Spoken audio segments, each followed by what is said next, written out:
അവനാത്മാവെ അഗ്നിനാളമായി അഭിഷേകാഗ്നിയായി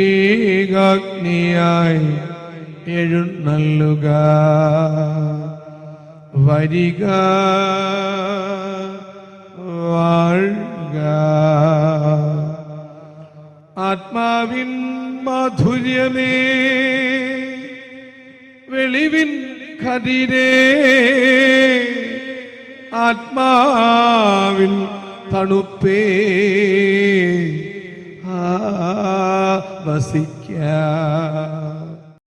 ഈശോയിൽ അനുഗ്രഹീതരായ മക്കളെ,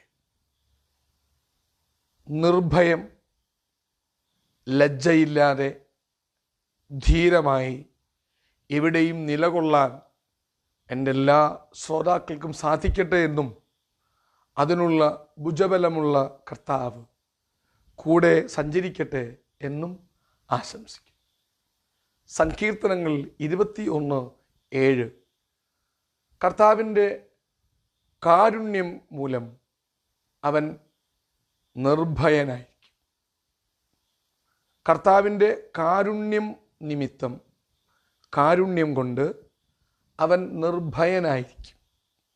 ഭയപ്പെടുത്തുന്ന ഇനങ്ങൾ, ലജ്ജിക്കാനുള്ള സംഭവങ്ങൾ, മറ്റുള്ളവരുടെ മുൻപിൽ ശിരസ് ഒടിഞ്ഞ ഞാങ്ങണ പോലെ കിടത്തുന്ന ദുരവസ്ഥകൾ ജീവിത പന്ഥാവിൽ എനിക്ക് കുറുകെ, എനിക്ക് നേരെ അഭിമുഖമായി വരുമ്പോൾ ഭയമില്ലാതെ, ലജ്ജയില്ലാതെ വിളക്കുമരം പോലെ എഴുന്നു നിൽക്കാൻ എനിക്ക് സാധിക്കുന്നത് എൻ്റെ കർത്താവിൻ്റെ കാരുണ്യം കൊണ്ടാണ്.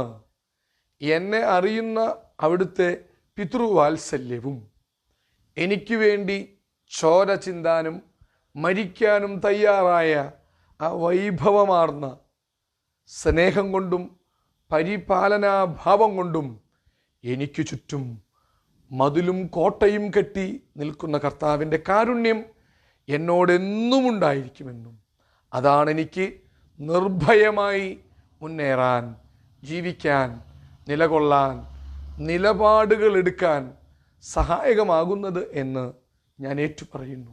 ഹല്ലേലൂയ, ആവേ മരിയ, ആമേൻ.